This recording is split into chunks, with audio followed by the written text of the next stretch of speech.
kagandahan ng araw. Salamat po dahil muli mo kaming pinagkatiwalaan ng buhay, lakas at pag-asa, Panginoon, para sa araw na ito. Patuloy naming inilalapit sa inyo ang aming mga puso, ang aming mga isipan, Panginoon, sa aming pagsamba ngayon dito sa aming daybreak. Lord, nawa ang patuloy na kami ay maging karapat-dapat, Panginoon, sa inyong harapan. At anuman yung mga nasa aming saloobin, Panginoon, ay patuloy mong linisin kami, Panginoon. At kami, Panginoon, ay magbigay ng kaluwalhatian at kapurihan sa inyong pangalan. At patuloy na ikaw din po ang magpala sa bawat isa na kasama namin dito sa Zoom. Maging ang hindi po namin kasama ngayon, Panginoon, ang patnubay at paggabay mo ang kanilang maranasan. Ito po ang aming panalangin sa pangalan ni Jesus. Amen. Wait lang po ah. Ayaw pong mag-play ng aking awitin ko na yan. Ang atin pong mensahe ngayon ay pinamagatan po ni Oswald Chambers na spiritual vision through personal purity. Sabi po sa Matthew 5 verse 8, "Blessed are the pure in heart, for they shall see God." Purity is not innocence. It is much more than that. Purity is the result of continued spiritual harmony with God. We have to grow in purity. Our life with God may be right and our inner purity unblemished, yet occasionally our outer life may become spotted and stained. So,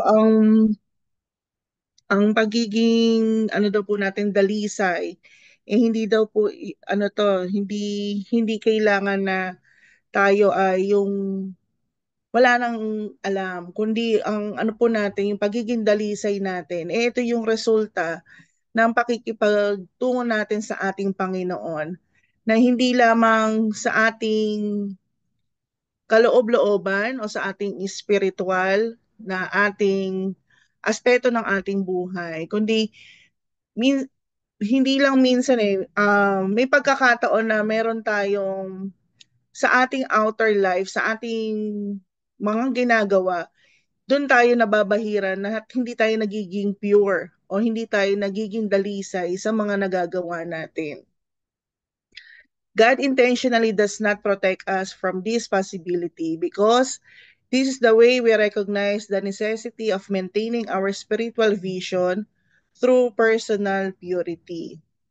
If the outer level of our spiritual life with God is impaired to the slightest degree, we must put everything else aside until we make it right. So, ang ating pagiging dalisay po hindi lamang dahil sa ano natin, sa spiritual na aspeto natin. Kailangan dun sa mga ginagawa natin, sa ating iniisip, sa ating mga sinasabi, at sa ating mga ginagawa, dun kailangan natin mapanatili yung ating, yung sabi nga yung outer level ng ating spiritual life. Kasi kapag ka nagkaroon ng bahid yun, nagkaroon ng ano man na maging balakid, hindi na tayo magiging pure sa atin. Sabi nga, spiritual vision through personal purity. Meron tayong pagiging ano natin sa ating spiritual na tayo mapanalanginin, tayo ay maraming inaatenan, maraming mga nakakatulong sa atin, pero sa ating personal na buhay, hindi natin nagagawa itong lakaran. Kasi nga nais ng Panginoon na maging balanse tayo. Hindi dahil meron kang gift, meron kang kailangan meron ka ding fruit sa ating mga buhay na yun ang dapat nating ipakita sa ating buhay. Kasi doon sa pamamagitan nun, nakikita na ng ating kapwa na tayo ay talaga naka-align sa ating Panginoon. Hindi lamang dahil active tayo sa church o sa anumang mga gawain na pang-spiritual, kundi nagmamanifest din iyon sa ating character, sa ating attitude. Kaya dapat hindi natin siya isawalang bahala. Remember that spiritual vision depends on our character. It is the pure in heart who see God. God make us pure by an act of His sovereign grace, but we still have something that we must carefully watch. It is through our bodily life coming in contact with other people and other points of view that we tend to become tarnished. So, tayo po, di ba, sabi nga kung meron tayong mga katulad ng sinasabi na spiritual vision depends on our character. Minsan, ano may pagkakataon na may mga iilan lang po sa atin yung talagang tawag dito, yung kaya na magbigay ng WK ng the World Word of Knowledge. At minsan ang nagiging ano sa atin baka mamaya yung nagiging hadlang sa atin para makapagbigay tayo ng ganong mga salita ng Panginoon. Dahil meron tayong hindi tama sa ating character. Kasi magiging pure lang tayo doon sa ating mga giftings na yun kung talagang pati sa character natin ay magmamanifest kung sino ang Panginoon at makikita ang Panginoon sa atin. Hindi yung tayo yung makikita doon sa ating ah, ginagawa na yon. Sabi nga, God makes us pure by an act of His sovereign grace, but we still have something that we must carefully watch. At ano yon? At ito yung kailangan gawin natin sa ating mga buhay na tayo ay maging pagpapala na sa ibang tao na hindi makikitaan na tayo ay magiging katitusuran. Hindi niya tayo hahayaan na tayo ay maging hindi pagpapala. Kasi ang gusto ng ating Panginoon ay maging pure ang lahat sa atin. Pero minsan dahil sa ating ah, pagtingin sa ating sarili din, nagkakaroon tayo ng iba pang pagtingin sa atin na nagiging hadlang para tayo ay makitaan nitong sinasabing ang purity natin. Kaya ang sabi, by God, God makes us pure by His sovereign grace. At may makita man tayo sa ating kapwa na hindi naman tama or weakness, hindi naman din yon ang magiging dahilan para tayo ay matisod, kundi kaya kailangan tayo ay maging ano rin sa kanila na tingnan natin ano ba yung weakness na yon, ano ba yung uh, pagkukulang na yon na hindi natin sila kailangang i-judge. Kasi baka hindi natin alam may pinagdadaanan yung tao na yon. Not only must our inner sanctuary be kept right with God, but also the outer courts must be brought into perfect harmony with the purity God gives us through His grace. Our spiritual vision and understanding is immediately blurred when our outer court is stained. If we want to maintain personal intimacy with the Lord Jesus Christ, it will mean refusing to do or even think certain things. So talagang kailangan ayos po yung ating character, maging yung ating saloobin. Kasi oo nga, tingin natin ayos yung ating pakikitungo sa ating Panginoon, pero sa ating kapwa, sa nakikita sa atin, hindi naman ito nagiging ayos. And some things that are acceptable for others will become acceptable for us. A practical help in keeping your personal purity unblemished in your relations with other people is to begin to see them as God does. Say to yourself, that man or that woman is perfect in Christ Jesus. That friend or that relative is perfect in Christ Jesus.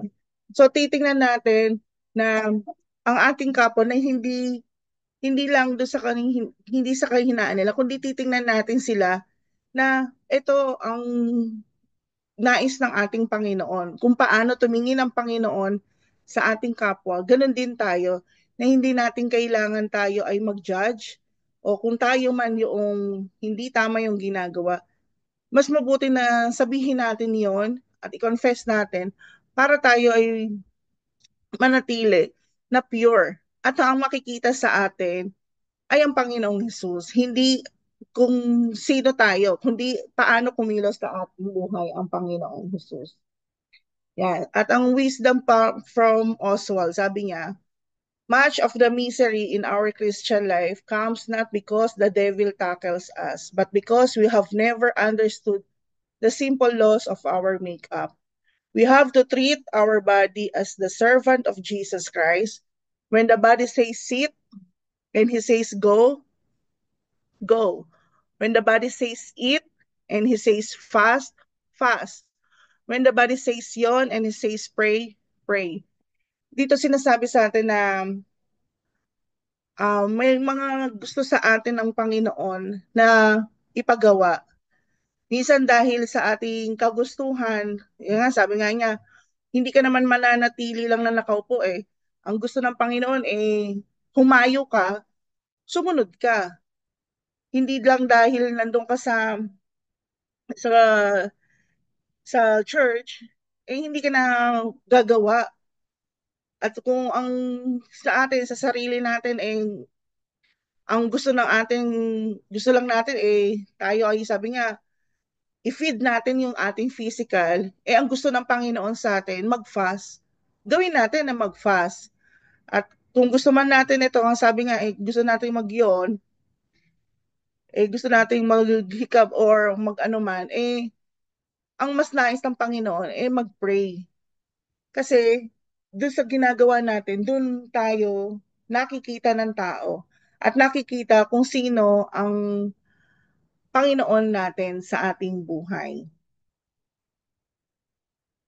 At yung akin pong ano po, ah aking isa pong ano dito, ito po madalas ang nagiging ano sa atin para tayo hindi maging pure sa atin. Ito po yung aking takeaway dito sa message ni Oswald Chamber, yung pride.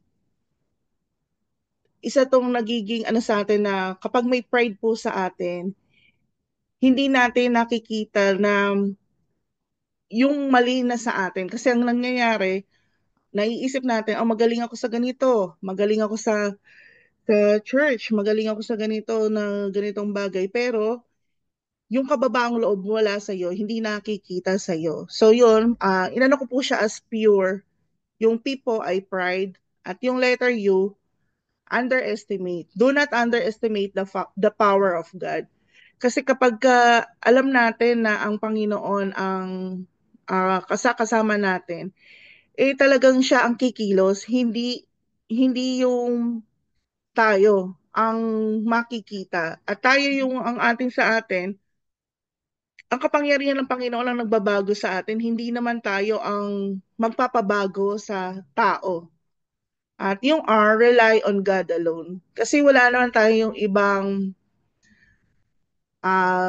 sasandigan, wala tayong ibang sasandalan, kundi sa ating Panginoon, na siya yung nagbibigay sa atin para tayo ay mapalakas.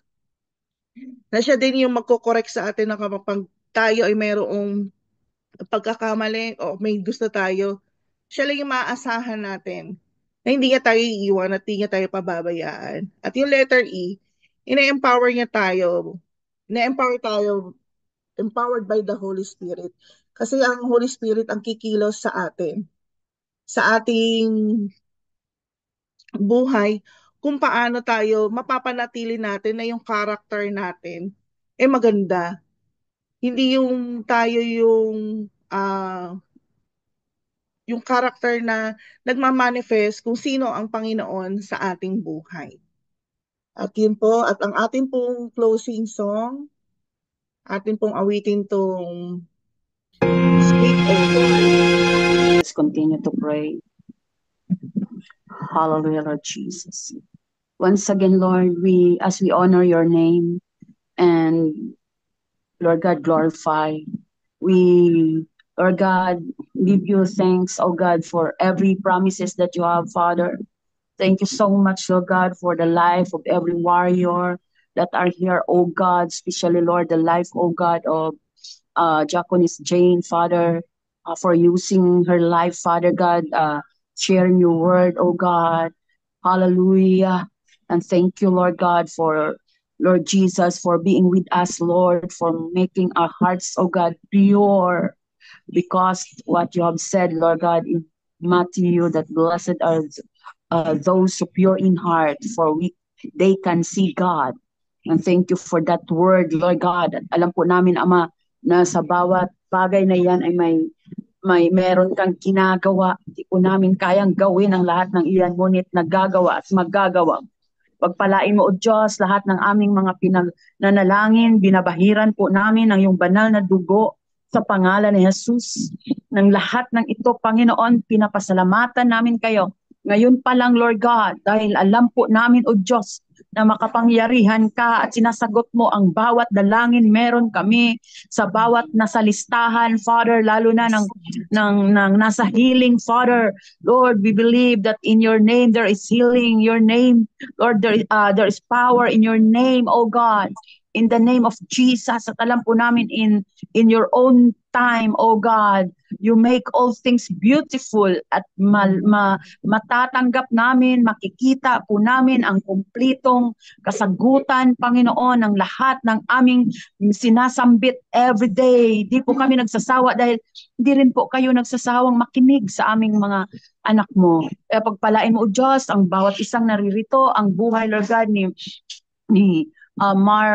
Kudal, Father, hallelujah, ang buhay, Lord God, ni Sister Flora sa Kuwait, oh God, pagpalain mo sila, Panginoong Jesus, ang buhay, Lord God, Sister Lydia Suniga, Father, praying for blessing and, Lord God, your divine protection for them, Lord, kahit sa buhay ni Pastor Rory, Father God, in the name of Jesus, thank you, God, for your strength, oh God, and for blessing them, Father, the whole family, kahit kay Faith, Father, thank you for the complete healing and deliverance, even for kay Brother Virgil, oh God, Ampil, Father, Lord, thank you, God, for that life, oh God, bless him continually for the life of Sister Ophelia, Lord God, hallelujah, continue to bless their life, oh God, Sister Babes, oh God, na Lord, napaka-active, Father God. Hallelujah. Continue to bless her, oh God, na kahit sa kanyang pag-aaral, Father God, praying for more wisdom, more knowledge, oh God, and of understanding.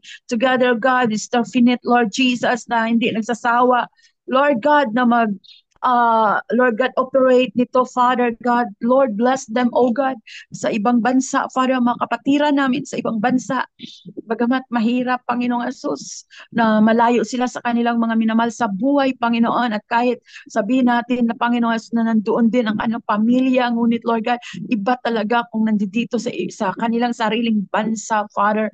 But, Lord, naniwala kami na kayo rin ay nandoon sa kanila. Sinasamahan mo sila, hindi mo sila pababayaan namang banal. Patuloy mo silang pagpalain. Salamat po, Diyos, sa lahat-lahat. Hallelujah, Lord God, ng kalakasan spiritual. Lord God, sa kagalakan, Father God, salamat po, Diyos. At ganun din, Lord, gamitin mo kami na maging pagpapala sa ibang tao because, Lord God, nandyan nakadepende, Father God, ang aming purity, Lord God, kung kami po ay nagiging good influence, Father. Thank you, Holy Spirit, oh God, for the word that you have uttered. Thank you, God, hallelujah, for everything, Lord God. And this time, hallelujah, Lord, I pray Lord, I apply the blood of Jesus in every individual of us. Hallelujah, in Jesus' name. Tayo po ngayon, tanggapin po natin ang pagpapala ng ating Panginoon sa bawat isa sa atin. Because the Lord said that He will bless your going out and your coming in, that He will bless also the works of our hands. Hallelujah. Yes, Lord. Thank you so much, God. And He said that He will never leave you nor forsake you. Yes, Lord. Sasamahan niya kayo kahit saan kayo pupunta. Amen. Hallelujah. Thank you so much. Yes, Lord. Receive the anointing of the Lord because the Lord will anoint you as His warrior to invade the darkness. Day by day, He will send the pillar of clouds and the pillar, hallelujah, Yes, Lord. Jesus, of fire to protect your lives and to protect even the whole family. Yes, Receive the divine protection of the Lord. yes, Lord. Thank you so much. Amen. Thank you so much, Lord. Thank you for us, word, God. Right now, the word of the Lord that He uttered in the name of the Father, the Son, and the Holy Spirit. In Jesus' Amen. name. Amen and amen. Amen. Amen. Yes, Amen. Lord. Thank you. Praise God. Thank Praise you. God. Thank Maraming you. salamat po, Thank you, mga Sister kapatid. Jen. Ah, Thank you. indeed.